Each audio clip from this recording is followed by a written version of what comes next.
Oh, wait. Yes, it did just pop up. Okay. Hi, I'm live. I hope it's all going well. Happy Tuesday to you guys. I'm here to talk about the full moon that happens. I need a cheat sheet.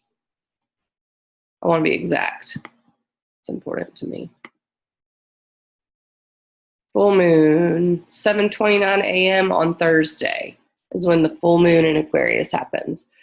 And so, but there's other stuff going on leading up to it. And so I'm just going to actually look at the chart for right now currently, because the moon right this moment is in Aquarius. So we're already feeling the Aquarian energy starting up. That's how I look at it. As soon as the moon goes into the sign that it's going to be full in, you're going to start to feel that energy. And so yeah, right now it's at 2 degrees of Aquarius.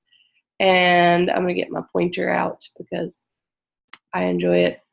There's the moon there. And then, of course, that means it's opposite Mercury. Everything in Leo is opposite everything in Aquarius. In astrology, we work on two sides of the same coin kind of stuff. So Leo opposite Aquarius. So these archetypes are in play right now heavily. As you can see, we have a party going on in Leo. I'm going to circle it. Leo. Oh, it's a crappy circle. There's the party in Leo.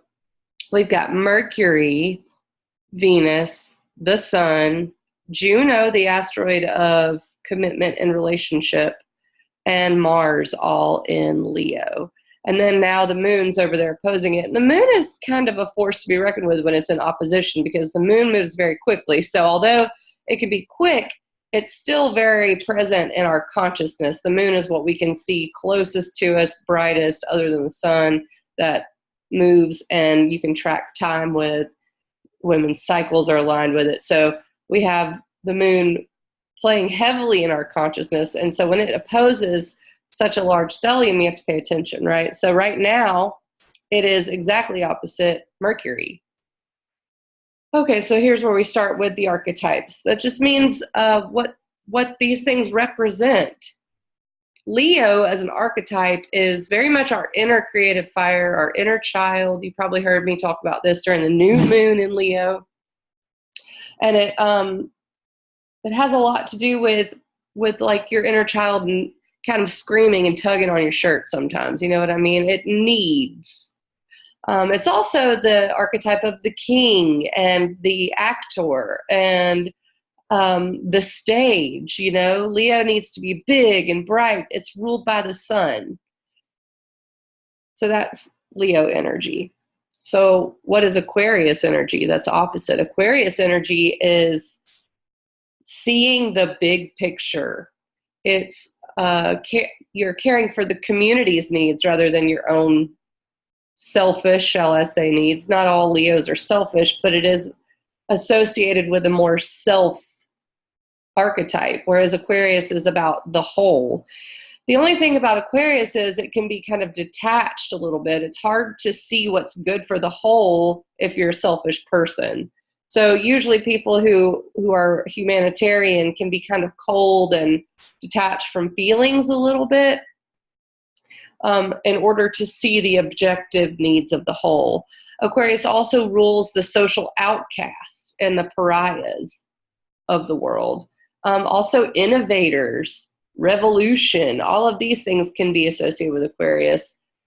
So when you have such a self-centered Leo stellium here, and then the full moon's coming in Aquarius, we're going to have themes surrounding these things. So a full moon is a culmination. It is a buildup of energy. It is a spotlight. Obviously, the sun's shining all its light on full. So it's a good time to let go of things. It's a good time to celebrate the climax of something, or to at least acknowledge it. So this cycle would have started back during the new moon in Aquarius, which would have been around February-ish, I believe, sometime 6 months ago. And that was when we sort of set the intentions for this time and the next 6 months of our lives. And you would have set intentions surrounding maybe all of these Aquarian themes, maybe being free in some area of your life. So it definitely depends on where it is in your chart, but being free or seeing the bigger picture or seeing your hopes and dreams in a bigger, broader sense of the word, maybe being innovative about something in your life, new ideas. That's all Aquarian stuff. So you can see 6 months ago to now, these things are what are coming to fruition. So that's just a general Leo Aquarius archetype going on. And let me bring up the other cool thing that's happening before the full moon. So of course, right now, like I said, the moon is opposing Mercury. That's where I should start. When the moon opposes Mercury, it's not a very long cycle. It is very quick. This is what you would call a mood. You know, who was saying it? Rick Levine says, if you're in a bad mood, you're probably in your moon. So the moon opposite Mercury is going to challenge your mind. Mercury is how you think. And you may be feeling like it might be important to look at the bigger picture right now. You know, your heart, your soul is there, and it's becoming brighter, being fed by the light of the sun. Mercury is in Leo going, but my needs. That's what Mercury is doing right now. My creativity, I want to be seen. So that's what your mind could be saying to you right now, but it shouldn't last but for a couple of hours, actually. So then I wrote this down. So tonight, the moon squares Uranus. And interestingly enough, Uranus is the ruler, the modern ruler of Aquarius. And so Uranus has that same function, innovation, revolution. It's the game changer. I love Uranus because I think it can be related to a human life cycle pretty well. Its orbit is 84 years. Don't quote me on that. Always double check my info. But I think it's around 84 years, which is around the time that modern humans live on Earth. I mean, obviously not everyone lives to 84, but it's approximate. And so wherever Uranus is in your chart, I think is really telling of the time period you're in your life. Where are you kind of flipping the script, making changes, right? So that Uranus is in Taurus right now, and that's all related to our values, our how we save money, our finances, but values in the bigger picture, like what do I value? You know, do I value Bitcoin more than the dollar right now? You know, that kind of thing. So tonight the moon squares that on its way to being full. And this is another, let me get that chart up here to show that. Because it's not, there it is. That's tonight at 10:56 p.m. So, you know, this is like a change of heart. Uranus is also square Mercury right now. So this is a big change. And it only lasts for about that long. So tonight, pay attention to some messages you might get about where you want to change things in your life. Maybe you're feeling the bigger picture more than all of this Leo party stuff going on down here, right? So then what else does it do? Sextiles Chiron. It sure does. At the same time. Wow, that's pretty healing. Chiron is known as the wounded healer. Here's that sextile. A sextile is just a easy flowing aspect. A square is creative tension. So tonight around 10:56 p.m., the moon, our inner security, our inner world, our soul's direction, that's what the moon represents and where we come from. The moon is the soul, some people would argue. But to have Uranus square that and also sextiling Chiron, it's very much like, let's change something in our life to support our healing. Seeing the bigger picture about that. It's an auspicious time to decide to do something different in order to support yourself. And then the cool thing that I really want to talk about is the Venus star point. That happens tomorrow. Let me pull that chart up. All right, Venus star point. That is, oh wait, is that tonight? What is today? Oh, that's tonight. right after. Oh, so that's all tonight, square Uranus. Oh, okay, great. So the Venus star point is tonight at 11:42 p.m. So let me show you an illustration so that you can understand what Venus does. Venus and the sun and the earth come together. Its orbit is 583 days, its cycle. So what it does is when those come together, each point makes a 5-pointed star in the sky, a pentagram. And it's really cool to track these points in your chart. You can see where passions might flare. Venus is what we value and what we love in our hearts. And so when it comes together with the sun, which is our identity, we're very aligned, we're very in tune with what we need, what we want out of relationships, what we love, what we consider beautiful. And you might see cycles shift or start around these Venus star points. Well, tonight at 11:42 p.m., according to Birmingham, Alabama's time, it happens at 21 degrees, 7 minutes of Leo. Such a heavy, heavy Leo party going on, such a heavy emphasis on the inner child and creativity and what our inner child needs and wants.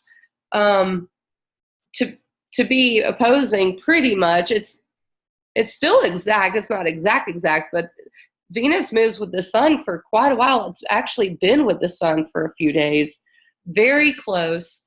And at the full moon, Venus will still be, it will have just passed the sun in orbit and then will emerge as an evening star. So this is an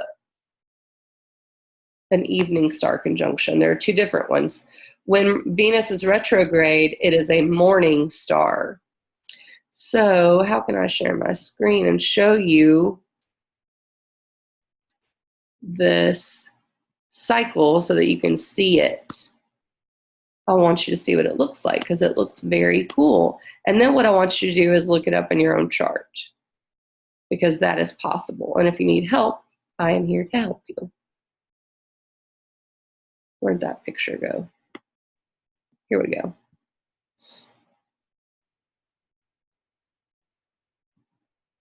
So that is an approximation of what the Venus star points look like. If you track the Venus-Sun-Earth conjunctions, they all plot out this pentagram here.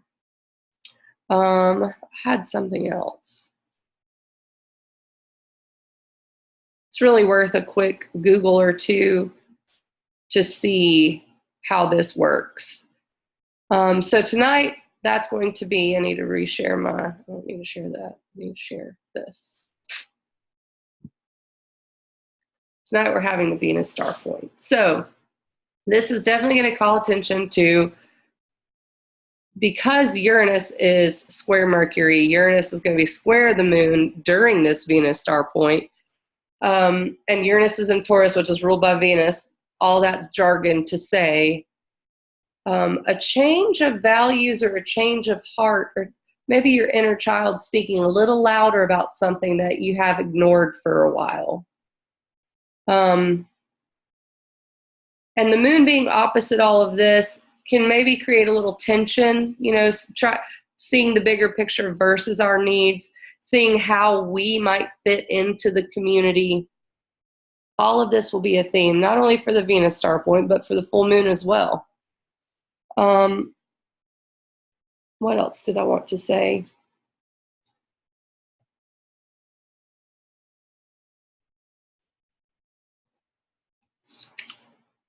I write notes even.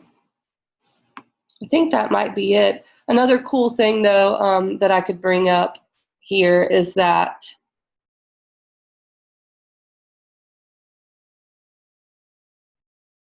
I'm looking because Jupiter has just gone direct in Sagittarius.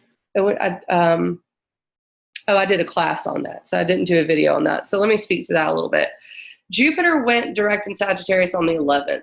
And to have that go direct also at the same point that this Venus and Sun conjunction are happening is pretty auspicious. Jupiter and Venus together are both known as benefics. They bring good luck, expansion. They're bright, bright lights in the sky. And so you might feel a more forward moving energy right now because of all the fire energy as well. Jupiter in Sag is fire.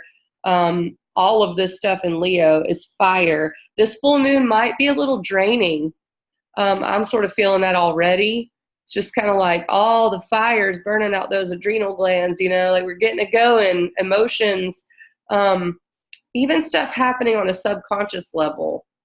Jupiter is square to Neptune, and it's coming into an exact square. And so that has a lot of connotations for what we know versus what we believe.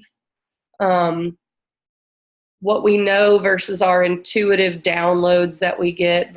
You know, it's kind of like the Holy Spirit versus religion, which seemingly fit together, but not really. You know, the Holy Spirit in Christianity, and there are many names for it throughout different religions, is that unnameable thing that speaks to you. And that's what Neptune and Pisces is right now. And it's squaring Jupiter and Sag, which is like the beliefs you've held and the knowledge you have to our human limits, you know. So those two things are in creative tension, speaking to one another during all of this. So, and that's going to be going on for, I don't know, a couple more weeks. I think it's exact on September 21st. So that's another energy adding to this soup, you know. It's more like lava, though. Lots of fire going on. Fire, earth, air. The only watery things we have going on are the Neptune and Pisces, and we have the North Node in Cancer. And she is actually trine to Neptune and Pisces right now. So that plus the quincunx of, what is that? Pluto and the Sun are quincunx right now too. Oh, so the Venus star point is quincunx Pluto. Okay, so that plus North Node trine Neptune would be a bit of confusion, I would say, or maybe not being able to pinpoint the work that we're doing or seeing it. Leo doesn't really see Capricorn very well or understand it. Maybe it sees it, just doesn't understand it. You know, Leo's like, but my creativity is telling me to do this, my fire is telling me to do this, and it's not really seeing the work that it's going to take.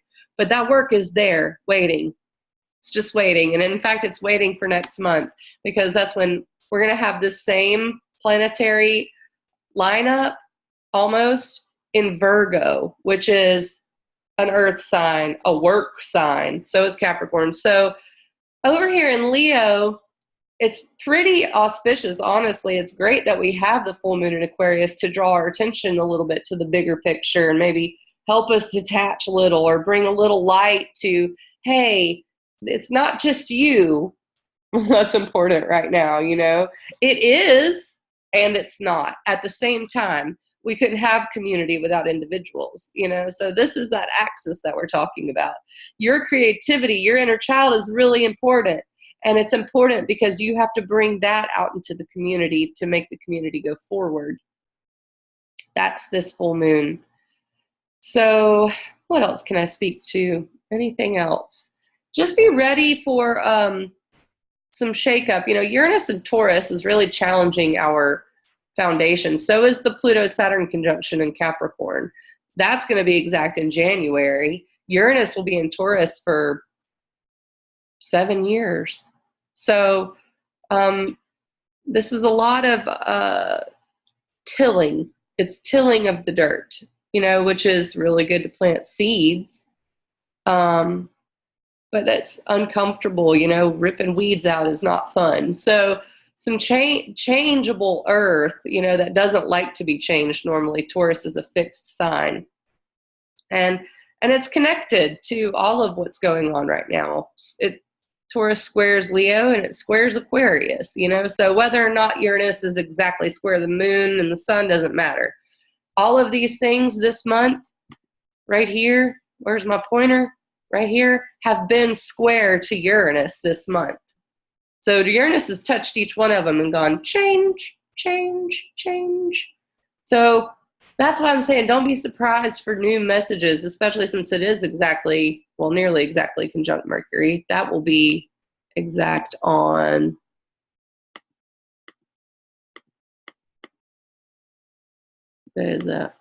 The 16th, Friday the 16th.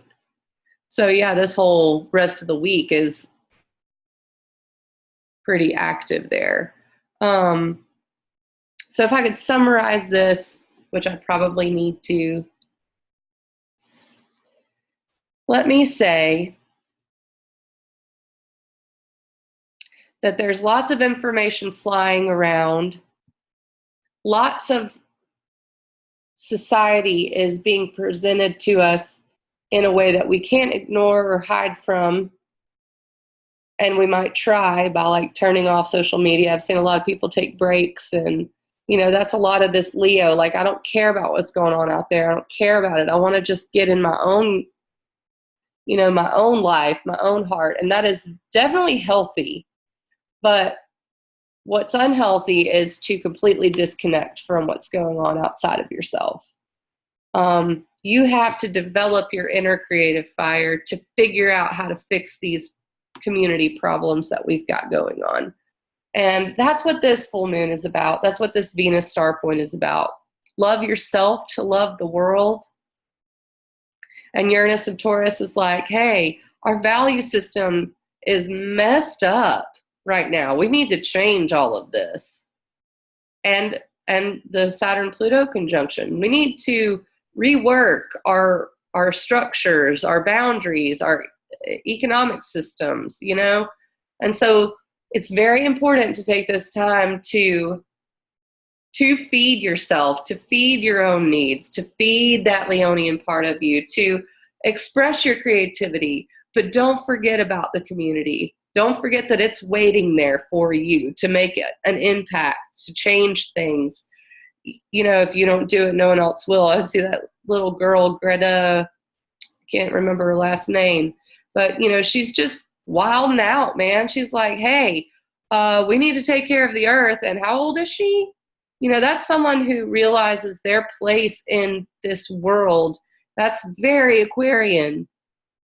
But it's really, you couldn't be Aquarian without the Leo, One doesn't exist without the other. The community doesn't exist without the individual, and likewise, the individual would die of malnourishment without the community. Jupiter direct in Sagittarius is saying, let's learn more. It's higher learning, higher knowledge, become our own guru, listen to spirit, because these things that we have been doing, the retrograde of Jupiter was a lot about that. What we have been doing, re-examining our philosophies, and now we're like, hey, I got some information, while Jupiter was retrograde. I thought a lot about this stuff. I dreamed a lot. I meditated a lot. I think my beliefs are shifting. My values definitely are. So how can I assimilate that into my heart and my inner child and make sure I'm taking care of myself, make sure I'm committed to myself? I mean, Juno and Leo, Juno's the commitment asteroid, but in Leo, it's like commitment to your heart, So let me look ahead really quick and say that soon after the full moon, on August 18th, Sunday, Mars moves into Virgo. And I'm just going to give you a little preview of like the last half of August and into September, because I think that we're going to get a rude awakening when it all switches to Virgo. Leo is summertime fun. Leo is licking your ice cream and laughing and maybe kind of ignoring what's going on in the outside world. Virgo is attention to detail. Virgo is critical. Virgo works. Virgo is service, So this is my call to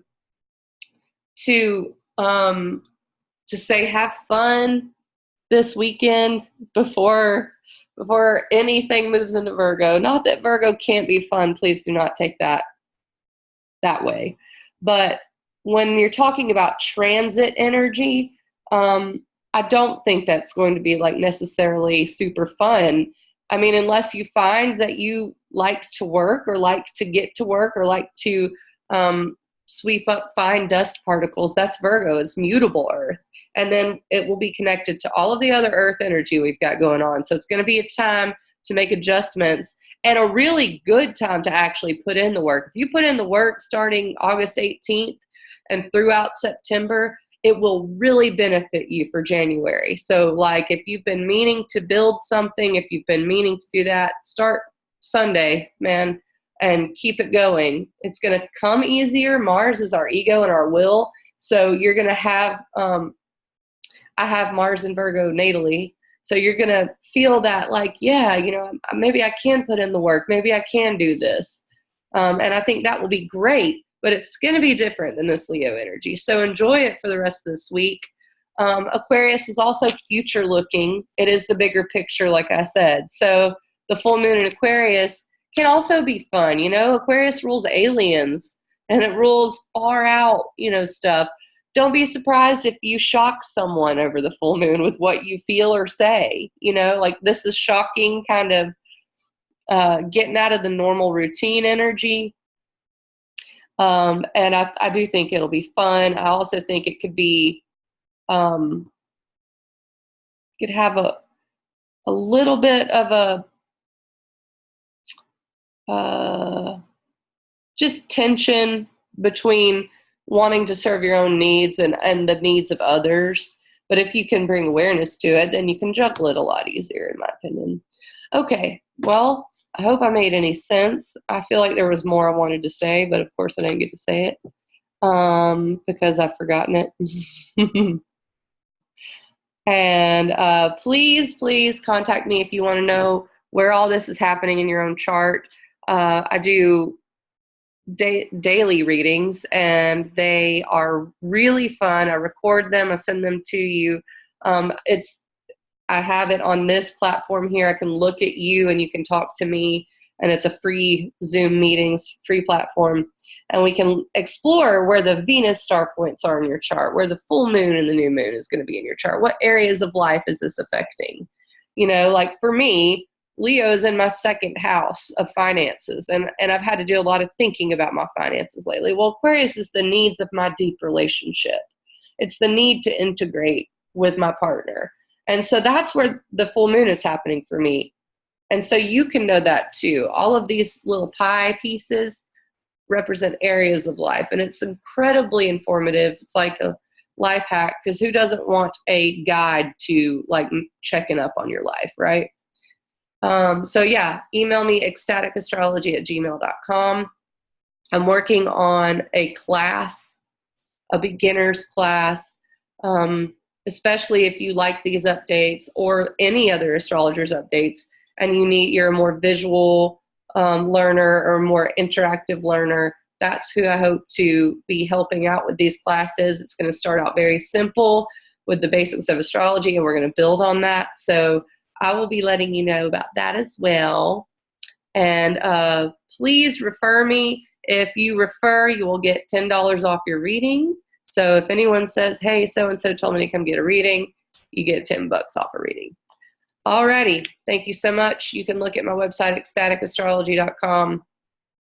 I need to update it probably, but maybe that's waiting for Mars and Virgo. Thank you guys again. See you soon.